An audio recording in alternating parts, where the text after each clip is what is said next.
news, Dr. Anthony Fauci, U.S. Top disease expert, said that if people would just follow 5 simple steps, they would be able to tame the spread of the coronavirus in a manageable level. Let's listen in.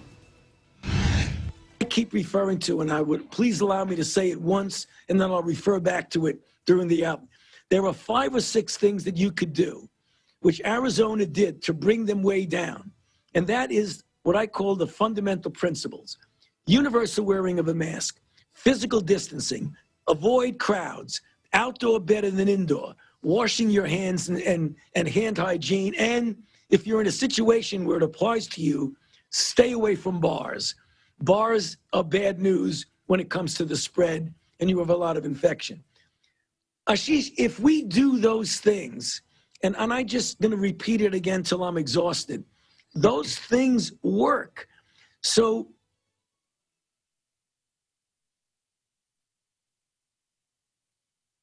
now, Dr. Fauci also said that a vaccine may be available on November or December. Let's again listen in. When you have a disease in which the body's natural response to infection is inadequate, then it is very difficult for you to get a vaccine.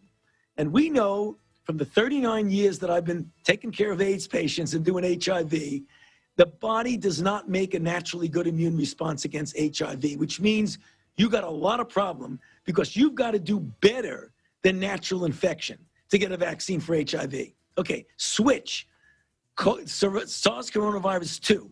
We know that the body is capable of making a good response. And the reason we know is because we have so many people who clear the virus and do well. So the goal of a vaccine is to do as well, or hopefully better, than natural infection in inducing a good response. It's not a guarantee, Ashish, but it's a good start. So that's my cautious optimism. Second part of your question, the speed. Everybody's concerned about, well, and good people who I deeply respect say, how could you possibly say you might have one at the end of the year, the beginning of 2021? Well, let me give you one frame, and you can extrapolate at multiple steps. When you make a vaccine for a pathogen that you need to grow up in the classic way, and then inactivate it or attenuate it, and even when you use molecular means, when we made a vaccine against SARS, the original SARS, it was a DNA platform. From the time we got the sequence to the time we went into phase 1 was 20 months. We went from sequence of the mRNA, which we got on January 10th. We started to work on the 15th.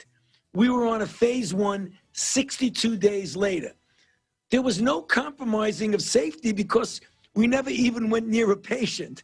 But the time from doing the platform technology, we saved a year already. So then you go to, what about the phase 3 that we started last week? The reason is we did everything at risk. So time out before somebody takes that and makes it a soundbite. The risk is to the money. The risk is not to the patient. So we make investments in clinical trial sites. We do guaranteed purchases of vaccine before we even know it works. So right away, what you're doing is you're saving a lot of time. So in that context, given that we started, and it's not just one vaccine, we got 6 vaccines that are going in sequentially, but 2 got started on January 27th, the Pfizer and the Moderna. So take the Moderna, which I know more about because it was developed here in collaboration with Moderna. You get a prime on day 0, a boost on day 28, and then what you do is you try in a period of a month and a half to 2 to enroll individuals. If we do that, we will likely be fully enrolled in the early fall, let's say October sometime. If there's a lot of hot infections then, we hopefully will get an answer sometime around November or December. And if it's really hot infections, it could be a little bit early. I don't know. My personal opinion, with no guarantee, that we'll probably have an answer sometime November, December.